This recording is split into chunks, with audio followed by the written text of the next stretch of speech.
नहीं पाता है। ओके। मोहन भागवत, आदरणीय अखिलेश यादव आए थे दिल्ली में प्रचार करने। टूटी चोर, कपिल मिश्रा आपके मंत्री। ईमानदार, सच के साथ जूझने की ताकत। डेयरिंग। परवेश वर्मा। क्या वजह है कि आपके चर्चे दिल्ली से लेकर आज उत्तर प्रदेश लखनऊ तक हैं? और मुझे याद है जब आपने शपथ ली थी तो बहुत मेरे एक मित्र ही कह रही थी कि भाई हमने सोचा था ये फ्लावर हैं, लेकिन रेखा गुप्ता तो फायर निकली। मैं दिल्ली की गलियों से निकली हुई वो नेता हूँ जो दिल्ली की तकलीफ समझती हूँ। आज मोदी जी ने, आज पार्टी ने मुझे एक जिम्मेवारी दी है। मैं कोई यहाँ बहुत प्रोफेशनल लीडर नहीं हूँ, एक लीडर जो गलियों से, ज़मीनी राजनीति से निकल करके यहाँ तक आई हूँ। कोई मेरे शब्दों का चयन बहुत परफेक्ट नहीं हो सकता, मैं मानती हूँ कि मेरे शब्दों का चयन बहुत परफेक्ट हो, हर बार ऐसा ज़रूरी नहीं है। आप कई बार डीरेल हो सकते हो, आप कई बार आपकी जुबान फिसल सकती है, परंतु आपकी नीयत और आपकी नीति स्पष्ट होनी चाहिए। आज हम लोग जिस सरकार में पहुँचे हैं वहाँ दिल्ली की जनता की अपेक्षाएं और आशाएं मेरे लिए सबसे महत्वपूर्ण है। पूरे देश में क्या चर्चा हो रही है मुझे इससे बहुत फ़र्क नहीं पड़ता, पर दिल्ली के लोग मेरे बारे में क्या सोचते हैं मुझे उससे फ़र्क जरूर पड़ता है। बिल्कुल आपने ठीक कहा, और बल्कि मैं ये कहूँगा कि आपने ईमानदारी से ये बात कही कि भाई कई बार आदमी सीखता है, नया होता है, लेकिन आपने एक बड़ी बात कही है कि क्या आपको अपने कुछ शब्दों को लेकर क्या आपको यह है कि आपने कहीं कुछ होता है। देखिए होता है, आप समाज में रहते हैं, 24 घंटे वर्किंग में रहते हैं, आपके मुंह पे हर समय माइक लगा दिया जाता है, आपको कवर किया जाता है, आप स्क्रूटनी में होते हो, आप सुपरविज़न में होते हो, तो हर वक्त हर चीज़ आपकी परफेक्ट नहीं होती है, गलतियां हो सकती है। मेरी किसी बात से हो सकता है बड़े किसी नेता को तकलीफ़ हुई हो तो मैं भाई क्षमा मांगती हूँ कि भाई तकलीफ़ नहीं होनी चाहिए। मैं फिर ये कहूँगा कि रेखा जी आप दिल्ली के मुख्यमंत्री हैं, लेकिन आपने ये जो बात कही है बड़ी बात है, क्योंकि ठीक है गलतियां राजनीति में होती हैं या फिर आदमी सीखता भी है, बहुत बार होता है, लेकिन आपने कहा अगर आपकी बात से किसी को ठेस लगी हो तो फिर आप क्षमा मांग रहे हैं। मुझे लगता है इससे बड़ी बात नहीं हो सकती किसी। दोस्तों नमस्कार। दोस्तों आजकल देश में माफियों का दौर चल रहा है, यानी कि ये कहा जाए कि भारतीय जनता पार्टी और एनडीए की सरकार जहाँ जहाँ पर है, जिन जिन प्रदेशों में है, वहाँ सरकारें कोर्ट के आदेश पर माफ़ियाँ मांग रही हैं। जैसे कि सबसे पहले माफ़ीनामा दिल्ली की चीफ मिनिस्टर रेखा गुप्ता ने अखिलेश यादव के प्रति जो उन्होंने अभद्र टिप्पणी की थी, उसको लेकर उन्होंने 16 अप्रैल को दूरदर्शन के चैनल पर उन्होंने ये स्वीकार किया कि उन्होंने जो टिप्पणी की अखिलेश यादव के प्रति, उन्होंने अभद्र टिप्पणी करते हुए कहा टोटी चोर। उस टोटी चोर बयान को लेकर पूरे यूपी में और अन्य प्रदेशों में इस बात को लेकर समाजवादी पार्टी के कार्यकर्ताओं ने भाजपा कार्यालयों पर जाकर खूब धरना प्रदर्शन और रेखा गुप्ता मुर्दाबाद के नारे लगाए। उन्होंने कहा कि रेखा गुप्ता को अपनी इस टिप्पणी को वापस लेना होगा और साथ में वो सामूहिक रूप से वो जनता के सामने आकर इस बात को कहें कि उनसे गलती हुई है। उन्होंने जो टोटी चोर अखिलेश यादव के बारे में कहा उसको वो सार्वजनिक रूप से माफ़ी मांगे। 7 अप्रैल को न्यूज़ 24 के एक प्रोग्राम में, जिसको होस्ट कर रहे थे मानव गुप्ता, रेखा गुप्ता का इंटरव्यू ले रहे थे और उन्होंने ये कहा कि आप, कई लोगों के बारे में उन्होंने पूछा कि आप इनके बारे में क्या राय रखती हैं। उन्होंने जब आतिशी के बारे में कहा तो उन्होंने कहा बेवकूफ़, और उसके बाद जब अखिलेश यादव की बारी आई तो अखिलेश यादव को उन्होंने कह दिया टोटी चोर। इस बात को लेकर पूरे देश में तहलका मचा, खूब हल्ला हुआ और समाजवादी पार्टी ने साफ कर दिया।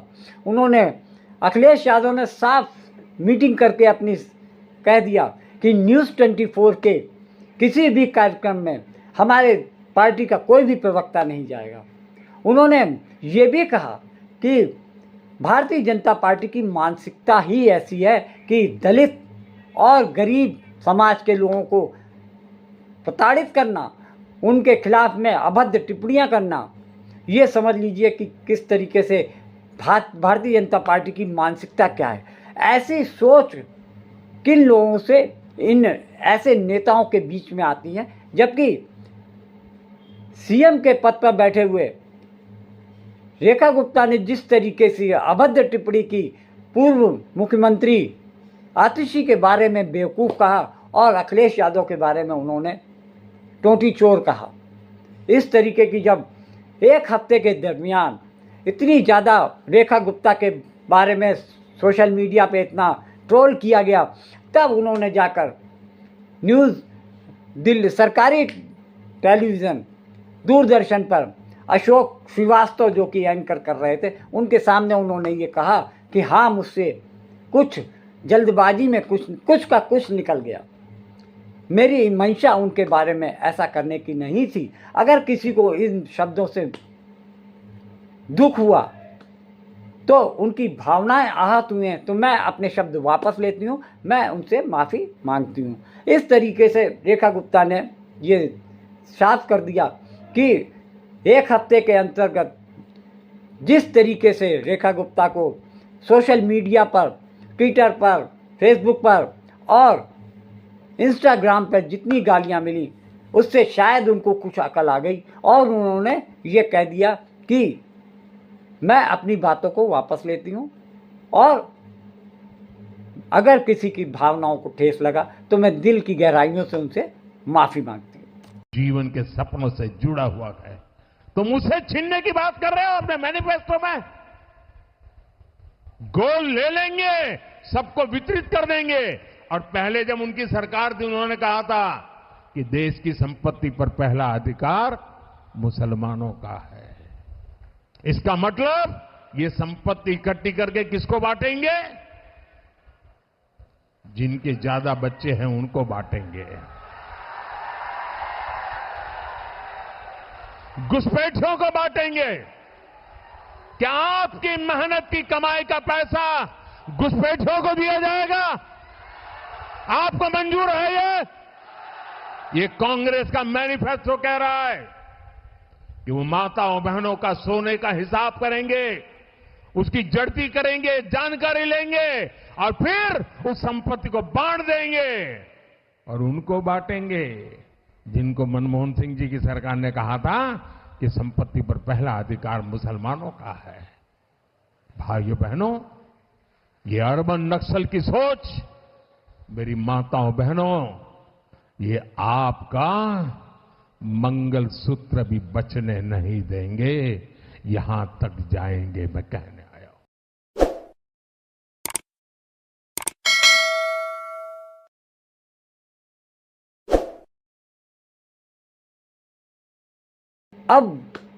अब हम बात करते हैं महाराष्ट्र सरकार के बारे में। महाराष्ट्र सरकार पिछले एक आध महीने से देखा जाए जिस तरीके से एक नए मुद्दे यानी गड़े मुद्दे उखाड़ने में लगी हुई है। पिछले 1-1.5 महीने से टीवी, न्यूज़ और डिबेट्स में औरंगजेब का मुद्दा सामने आया है। जिस तरीके से खास जो इम्पॉर्टेंट इशू हैं उनको ध्यान में न रखते हुए बल्कि औरंगजेब के मुद्दे को हवा दी गई और ये कहा गया पूरे प्रदेश में क्या, इस मुद्दे को पूरे देश में हवा दी गई। इसमें मीडिया ने पूरी तरीके से उनका सहयोग किया। भारतीय जनता पार्टी और महाराष्ट्र सरकार ने जिस तरीके से पूरे देश में मुसलमानों के प्रति जो नफरत फैलाने का काम किया, उसमें एक कड़ी औरंगजेब की जोड़ दी गई। पूरे प्रदेश में, महाराष्ट्र में, और महाराष्ट्र क्या पूरे देश के जहाँ जहाँ बीजेपी की सरकारें थी वहाँ पर ये मुद्दा खूब गरमाया, तो वहाँ पर लोगों ने विरोध किया। वहाँ पर ये कहा कि ये बहुत पुरानी कब्र है, इसको तोड़ने की क्यों कोशिश की जा रही है। इसमें लोगों ने वहाँ पे जो विरोध किया उनके खिलाफ में FIR दर्ज हुई और इसके अलावा फ़हीम खान नाम के एक व्यक्ति के ऊपर पुलिस ने मुकदमा दर्ज किया कि इन्होंने सरकारी काम में अड़चन डालने का काम किया है। इसके अलावा 400-500 लोगों के खिलाफ भी मुकदमा कायम हुआ कि ये सरकारी काम को बाधा पहुंचाने में उपद्रव कर रहे थे, वहाँ शांति अमन भंग करने की कोशिश कर रहे थे। इस बात को लेकर फ़हीम खान बॉम्बे हाई कोर्ट में पहुंच गए और उन्होंने अपनी फरियाद लगाते हुए उनसे बुलडोज़र कार्रवाई पर रोक लगाने की मांग की। दिलचस्प बात यह है कि मामला सुनवाई हो रहा था, कोर्ट में सुनवाई हो रही थी और इधर सुबह के सुबह नागपुर प्रशासन, नागपुर MCD, नागपुर की जो नगर पालिका के कमिश्नर से अपने साथ में बुलडोज़र ले जाकर सुबह ही उसका घर गिराने पहुंच गए। दिलचस्प बात यह है कि हाई कोर्ट ने इस मामले में नागपुर नगर पालिका के कमिश्नर को लताड़ लगाते हुए कहा कि आपको इतनी ज़्यादा बेचैनी थी कि आप उन मुस्लिम समाज के लोगों के घर तोड़ने में बिल्कुल तत्पर थे। उन्होंने कहा आपको ये नहीं मालूम कि सुप्रीम कोर्ट की गाइडलाइंस है कि किसी का मकान तोड़ नहीं सकते हैं, चाहे वो आरोपी ही क्यों ना हो, चाहे उसके खिलाफ में मुकदमा कायम क्यों ना हो। लेकिन सरकार की शय पर नागपुर नगर पालिका के कमिश्नर ने उनके मकानों को तहस नहस कर दिया, बुलडोज़र चला के ज़मींदोज़ कर दिया। अब सुप्रीम कोर्ट के गाइडलाइंस को लेकर बॉम्बे हाई कोर्ट ने ये आदेश दिया, पुलिस का वहाँ के नगर पालिका कमिश्नर को ये कहा क्यों ना आपके खिलाफ में कोई सख्त कदम उठाया जाए। आप हमको जवाब दीजिए कि सुप्रीम कोर्ट की गाइडलाइंस आपके जानकारी में होने के बावजूद आपने मुस्लिम समुदाय के जो 40-50 मकान गिराए हैं वो किस बिना पे गिराए हैं। जब बेटियों के साथ शादी के नाम पर छल कपट होने लगे तो पता चलता है कि पानी सिर के ऊपर से गुजरने लगा है। जब घुसपैठ का मामला कोर्ट में जाए और प्रशासन इससे इनकार करे तो पता चलता है कि सरकारी तंत्र में ही घुसपैठ हो चुकी है।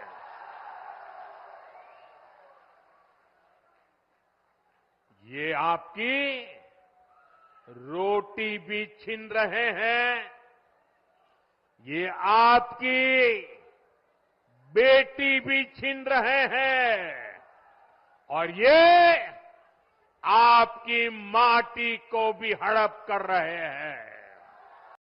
महाराष्ट्र सरकार और नागपुर प्रशासन, पालिका परिषद के कमिश्नर और दिल्ली की CM रेखा गुप्ता की माफ़ी मांगने के बाद अब लोग ये चर्चा कर रहे हैं कि क्या भारतीय जनता पार्टी के वो नेता जिन्होंने संसद भवन में, सदन में, चलते सदन में लोगों को गालियां दी, उनके बारे में उल्टे सीधे बयान दिए, क्या वो भी माफ़ी मांगेंगे? क्या दानिश अली के सांसद दानिश अली, पूर्व सांसद दानिश अली को चलते सदन के अंदर रमेश बिदूड़ी ने जिस तरीके से अपशब्द कहे, उनको बेइज्जत किया, क्या अब वो भी माफ़ी मांगने जा रहे हैं? क्या प्रधानमंत्री मोदी चुनाव के वक्त जिस तरीके से मंगलसूत्र, मुजरा, ज़्यादा बच्चे पैदा करने वाले लोगों और इन सब तरीके से विपक्ष के प्रति जो अभद्र भाषा का प्रयोग कर रहे थे, क्या वो भी अब माफ़ी मांगने जा रहे हैं?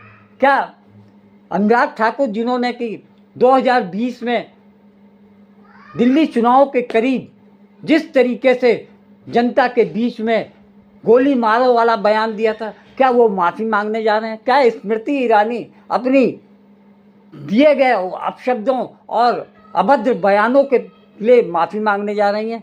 क्या बांसुरी स्वराज जिस तरीके से सदन के अंदर अभद्र भाषा का प्रयोग करते हैं, क्या वो अब माफ़ी मांगने जा रहे हैं? क्या अनुराग ठाकुर राहुल गांधी के बारे में जिस तरीके से गलत स्टेटमेंट देते हैं, क्या वो माफ़ी मांगने जा रहे हैं? अब सवाल जनता में ये उठ रहा है कि क्या नूपुर शर्मा, जिन्होंने मोहम्मद साहब के बारे में एक अभद्र टिप्पणी करते हुए एक संप्रदाय विशेष को टारगेट करते हुए उनके बारे में उनके जो मोहम्मद साहब हैं, जिनको वो अपना सब कुछ समझते हैं, उनके बारे में अभद्र टिप्पणी की, क्या नूपुर शर्मा उसको लिए माफ़ी मांगेंगी? क्या भारतीय जनता पार्टी के जो विधायक, पूर्व विधायक थे मारवाड़, जिन्होंने राहुल गांधी को कहा था कि तू देश का सबसे बड़ा आतंकवादी है, महाराष्ट्र के विधायक गायकवाड़ ने जिस तरीके से ये कहा था कि राहुल गांधी की जीभ काट लेनी चाहिए, क्या इसके बारे में कोई वो माफ़ी मांगने जा रहे हैं? दोस्तों, जिस तरीके का माहौल आज के समय और ख़ास तौर से ऐसे माहौल में जबकि सुप्रीम कोर्ट में भी सरकार ने माफ़ी मांगने जैसा काम किया है, जिस तरीके से जल्दबाजी में एनडीए सरकार ने, प्रधानमंत्री मोदी और शाह ने मिलकर अपने साथियों पर दबाव डालकर वक्फ बोर्ड संशोधन बिल पास कराया, उसको भी सुप्रीम कोर्ट ने उनकी साजिश को फेल करते हुए कहा कि ऐसे में तो बिल पास नहीं हो सकता, जो बिल पास हो गया है उस पर भी रोक लग सकती है। और उन्होंने 7 दिन का ये समय दिया है सरकार को कि वो अपना जो आपत्तियां हैं, विपक्ष की आपत्तियां हैं, 72 लोगों ने जो वक्फ बोर्ड संशोधन बिल पर ऐतराज़ जताते हुए याचिका दायर की हैं, क्या उनको बारे में, उनकी जो आपत्तियां हैं उसके बारे में आप जवाब दीजिए। अगर आप ऐसा नहीं करते हैं तो आपके खिलाफ में, आपकी जो बिल लाया गया है उसके खिलाफ में सुप्रीम कोर्ट भी आपके खिलाफ में आदेश दे सकते हैं। सुप्रीम कोर्ट में अब इस मामले की सुनवाई 5 मई को होने जा रही है। दोस्तों, जिस तरीके से सुप्रीम कोर्ट का रुख सामने आया है उससे लग रहा है कि सरकार अंदर ही अंदर हिल गई है। अब जो कुछ होना है वो 5 तारीख, अगली महीने की 5 तारीख को होगा। दोस्तों, इस विषय पे आपकी क्या राय है, इसका हमें इंतज़ार रहेगा। नमस्कार।